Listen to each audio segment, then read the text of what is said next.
Hello student, मेरे प्यारे बच्चों, वीडियो अंत तक ज़रूर देखें। ठीक है, ये पेपर 2023 में बहुत ही इम्पोर्टेंट है।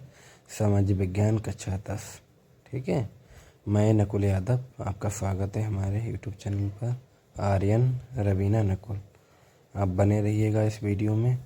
हम आपको पूरा पेपर बताते हैं। 2023 आने वाला पेपर बोर्ड एग्ज़ाम में ही 100% आपका फंसेगा। ठीक है, 3 घंटा 15 मिनट का है। सभी प्रश्न अनिवार्य हैं। प्रारंभ के 15 मिनट विद्यार्थियों को प्रश्न पत्र पढ़ने के लिए निर्धारित हैं। ये निर्देश जरूर पढ़ लीजिएगा। प्रश्न पत्र 2 खंडों में विभाजित है, आ और बा। खंड आ में 20 अंक के बहुविकल्पीय दिए गए हैं, जिसे OMR शीट पर आपको पत्रक देने होंगे। खंड बा 50 अंकों का। इसमें वर्णनात्मक 2 एवं मान से संबंधित 2 प्रश्न हैं। OMR शीट पर उत्तर अंकित किए जाने के पश्चात उसे काटे नहीं तथा रेजर एवं व्हाइटनर का प्रयोग ना करें। प्रत्येक प्रश्न के लिए निर्धारित अंक उसके सम्मुख अंकित है। ठीक है, संविधान में 3 हम चलते हैं। निम्नलिखित में से कौन सा विषय संबंधित सूची में शामिल? ठीक है, 20 नंबर आएंगे। शिक्षा, कृषि, पुलिस, सुरक्षा। तो इसमें शिक्षा, ठीक है, शिक्षा आपका सही आंसर हो जाएगा। संसाधन का एक प्रकार शिक्षा से ही साधन यहाँ पे कर दीजिए। सबसे पहले शिक्षा हो गई है। पवन संसाधन है शिक्षा का 3 मतलब सूचियों में जो विभाजित है क्या भरा जाएगा? समवर्ती सूची शिक्षा से ही संबंधित होता है। शिक्षा से यहाँ प्राथमिक क्षेत्र, इसका करेक्ट आंसर हो जाएगा प्राथमिक क्षेत्र। तो तद्धिक क्षेत्र और सूचना प्रौद्योगिकी तो हो ही नहीं सकी रहे, तो इसका करेक्ट आंसर हो जाएगा प्राथमिक क्षेत्र। एक वस्तु का अधिकांशता, ठीक है, प्राथमिक क्षेत्र है इसका सही आंसर। दूसरा है विदेशी व्यापार किन के मध्य होता है? दूसरा 9 क्वेश्चन है, 1 नंबर का है, बहुत इंपॉर्टेंट है। विदेशी व्यापार किन दो तो विदेशी व्यापार सबको पता है 2 देशों के बीच होता है। ठीक है, विदेशी व्यापार किन के मध्य होता है? तो विदेशी व्यापार 2 देशों के मध्य होता है। इसका करेक्ट आंसर का बिल्कुल सही हो जाएगा। ठीक है, का 9 का हो जाएगा करेक्ट आंसर, बिल्कुल सही। ठीक है, जो देशों के ही मध्य होता है विदेशी व्यापार। क्वेश्चन नंबर 10 देखते हैं कि सार्वजनिक और निजी क्षेत्र के आधार पर विभाजित हैं। रोजगार की शर्तें, आर्थिक गतिविधियों के स्वभाव, उद्यमों के स्वामित्व, उद्यम में नियोजित श्रमिकों की संख्या। तो इसका करेक्ट आंसर हो जाएगा गा इसका करेक्ट आंसर। उद्यमों के स्वामित्व, क्वेश्चन नंबर 10 का गा। झरिया प्रसिद्ध है, तो झरिया सबको पता है, झरिया कोयले के लिए प्रसिद्ध है। ठीक है, लोहा ऐश के लिए, कोयले के लिए, तांबा के लिए, ऑक्साइड के लिए। तो झरिया किसके लिए प्रसिद्ध है? कोयला के लिए। इसका करेक्ट आंसर हो जाएगा खा आंसर, 11 का खा। ठीक है, 1 नंबर का है, 1 नंबर आएगा पेपर में। सूचना पाने का अधिकार अधिनियम कब पारित किया गया? तो सूचना पाने का अधिकार अक्टूबर 2005 में।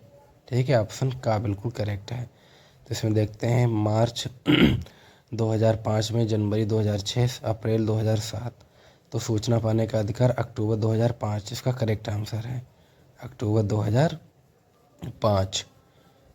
12 का बिल्कुल करेक्ट आंसर है, 1 नंबर का है। ठीक है, अच्छे से ध्यान देना, सन याद कर लेना। निम्नलिखित में से कौन सा भारत का संघीय राज्य नहीं है? संघीय नहीं, संघा होता है यहाँ पे। ठीक है, निम्नलिखित में से कौन सा भारत का संघीय राज्य है? ठीक है, संघीय देखो, उत्तर प्रदेश, महाराष्ट्र, पंजाब भी है, और दिल्ली नहीं है, क्योंकि दिल्ली केंद्र शासित प्रदेश है। दिल्ली क्या है? केंद्र शासित प्रदेश।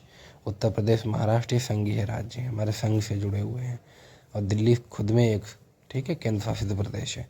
भारत की विधायिका में महिला प्रतिनिधियों का अनुपात क्या है? बहुत ही कम, बहुत ही अधिक, 1 नंबर का है, एक समान, उपयुक्त में से कोई नहीं। तो भारत की विधायिका में महिला प्रतिनिधियों का अनुपात क्या है? तो इसमें बहुत ही कम है। ठीक है, विधायकों में, विधायिका महिला बहुत ही कम भाग लेती हैं। गुलामगिरी का लेखक कौन था? गुलामगिरी का लेखक कौन था? डॉक्टर BR अम्बेडकर, ज्योतिबा फुले, कैलाश वासनी देवी, रामास्वामी नायकर।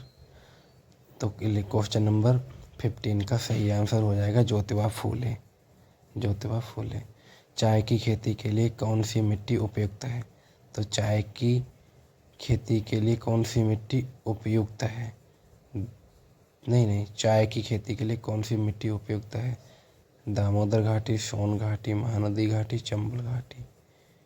तो चाय की खेती के लिए कौन सी मिट्टी उपयुक्त है? लेटेराइट मिट्टी। ठीक है, ये सारे ऑप्शन गलत हैं इसमें। ये जब अभी प्री बोर्ड की परीक्षा हुई थी, इसमें भी मैंने ये क्वेश्चन दिया था कि चाय की खेती के लिए लेटेराइट मिट्टी उपयुक्त है। निम्न में से कौन सी रोपड़ फसल है? तो गेहूँ, चना, गन्ना, मूंगफली। तो निम्नलिखित में से कौन सी रोपड़ फसल है? तो इसका करेक्ट आंसर हो जाएगा रोपड़, मतलब ये गेहूँ तो होगा नहीं, ना चना होगा। ठीक है, मूंगफली भी नहीं होगा। इसका करेक्ट आंसर हो गन्ना, क्यों गन्ना की अपने लोग गांव में बोलते हैं गुड़ाई वगैरह। नर्मदा बचाओ आंदोलन किससे संबंधित है? नर्मदा बचाओ आंदोलन किससे संबंधित है? सतलुज बांध, हीराकुंड, नागार्जुन बांध। ये वाला क्वेश्चन कमेंट बॉक्स में बताना। ठीक है मेरे प्यारे बच्चों, हमने बहुत बार बताया नर्मदा बचाओ आंदोलन किससे संबंधित है। ठीक है, ये सारे ऑप्शन दिए हुए हैं, इनमें से सरल क्वेश्चन है, आएगा भी पेपर में। भारत में वायु परिवहन का राष्ट्रीयकरण कब किया गया? तो भारत में वायु परिवहन का राष्ट्रीयकरण कब किया गया? 1950 में, 1953 में, 1960, 1998। तो इसका करेक्ट आंसर हो जाएगा खा इसका करेक्ट आंसर है 1953 में। 1953 इसका करेक्ट आंसर हो जाएगा। ठीक है, भारत में वायु परिवहन। हमारा लास्ट क्वेश्चन है, विश्व व्यापार संगठन का मुख्यालय कहाँ स्थित है? हमने बहुत बार बताया था जिनेवा में है, फिर भी देख लेते हैं। न्यूयॉर्क में है, पेरिस में है, जिनेवा में है, ओटावा में है। तो इसका करेक्ट आंसर हो जाएगा जिनेवा में है। ठीक है, विश्व व्यापार संगठन का मुख्यालय कहाँ स्थित है? जिनेवा में है। ठीक है, ये हमारे OMR शीट वाले 20 नंबर पक्के हो गए, ये अच्छे से पढ़ लीजिएगा आप। अब दूसरा है वर्णनात्मक उत्तर, लगभग 80 शब्दों में लिखिए। ठीक है, वर्णनात्मक उत्तर लगभग 80 शब्दों में। बाल्कन प्रदेशों में राष्ट्रवादी तनाव क्यों पनपा? दूसरा है रोलर एक्ट के खिलाफ चले आंदोलन का दमन किस प्रकार किया गया? ये सब क्वेश्चन है, बहुत ही इम्पोर्टेंट क्वेश्चन है, सब पढ़ाया था हमने, अच्छे से खूब करके करना पेपर। ठीक है, क्योंकि बोर्ड परीक्षा दोबारा नहीं आती है, एक ही बार आप दोगे, तो खूब अच्छे से पढ़ें और टेंशन ना लें। ठीक है, रोलर एक्ट वाला अच्छे से पढ़ के जाएं, बहुत ही इम्पोर्टेंट है। और सारे क्वेश्चन अथवा में भी दिए हुए होंगे। ये अथवा वाला एक ही आपको करना होगा, या तो ऊपर वाला करो या फिर नीचे वाला करो, इन दोनों 4-4 नंबर का निर्धारित होगा। ठीक है, सारे प्रश्न 4-4 नंबर के होंगे ये वाले। 80 शब्दों में लिखिए, जिन्हें बोलते हैं लघु। ठीक है दूसरा क्वेश्चन है, राजनीतिक दल और दबाव समूह में अंतर स्पष्ट कीजिए। राजनीतिक दल और दबाव समूह में अंतर स्पष्ट कीजिए, अंतर लिखिए। अथवा उत्तरदायी शासन क्या है, इसकी 2 विशेषताएं लिखिए। उत्तरशाही शासन क्या है, इसकी 2 विशेषताएं लिखिए। तीसरा क्वेश्चन है, भूदान ग्रामदान आंदोलन के विषय में विस्तृत जानकारी दीजिए। अथवा भारत में कृषि क्षेत्र की समस्याएं लिखिए। भारत में कृषि क्षेत्र की समस्याएं लिखिए। क्वेश्चन नंबर 4 देखिए, बहुत इम्पोर्टेंट है। आर्थिक क्रियाओं के 3 प्रमुख प्रकारों का वर्णन कीजिए। आर्थिक क्रियाओं के 3 प्रमुख प्रकारों का वर्णन कीजिए। ये अच्छे से को पढ़ के जाना। अथवा वाला क्वेश्चन है, विश्व व्यापार संगठन से आप क्या समझते हैं? ये बहुत इंपॉर्टेंट है, अभी पेपर में भी आया था, प्री बोर्ड की परीक्षा में दिया था हमने, 4 नंबर का आता है।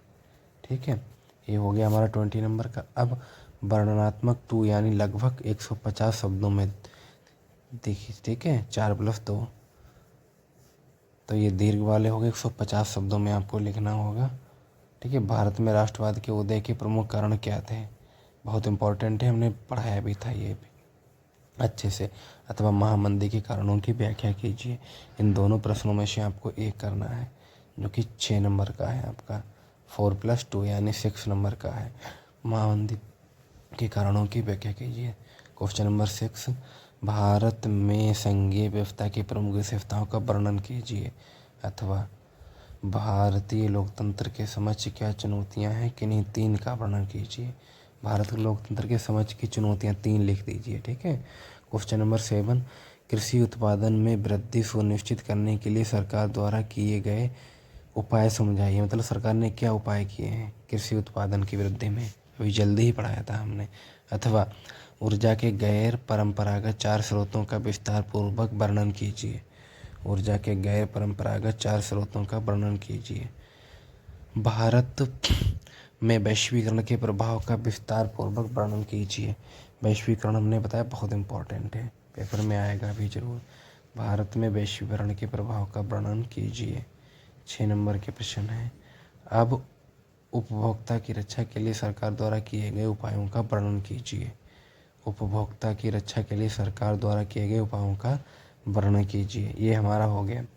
अब मानचित्र संबंधी प्रश्न, तो मानचित्र के बारे में हमने स्पेशल 2 वीडियो बनाकर यूट्यूब पे डाल दी हैं, उससे आप डिस्क्रिप्शन में जाके देख लीजिए, अच्छे से हमने बताई हैं।